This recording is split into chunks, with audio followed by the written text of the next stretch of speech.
Welcome to Odense.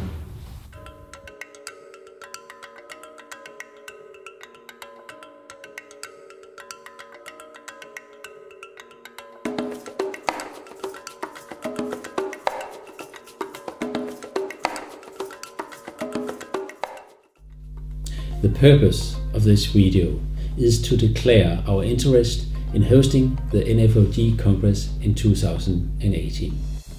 It's a great pleasure for me to support a Congress of the Nordic Societies of Obstetrics and Gynecology comes to Odense in 2018.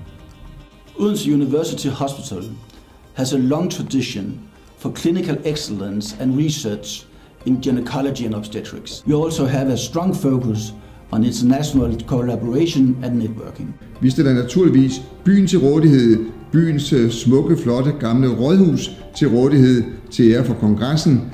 Og vi vil også gerne sige, at vi har jo i det daglige et meget tæt, konstruktivt samarbejde med OUH og ledende overlæge Bjarne Rønde Christensen. Our objective for approaching the board is to declare our readiness to offer ourselves as host of the 41st NFOG Congress. Meeting colleagues from other countries and hospitals is an outstanding way to build up new network and find new ways in our clinical and scientific cooperation.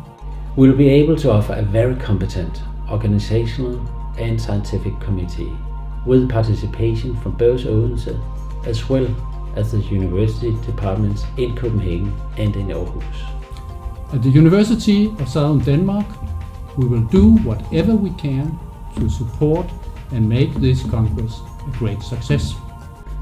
If we were to be entrusted with the hosting of the event, we intend to work closely with the scientific committee of NFOG in order to put together the best possible scientific program for the Congress.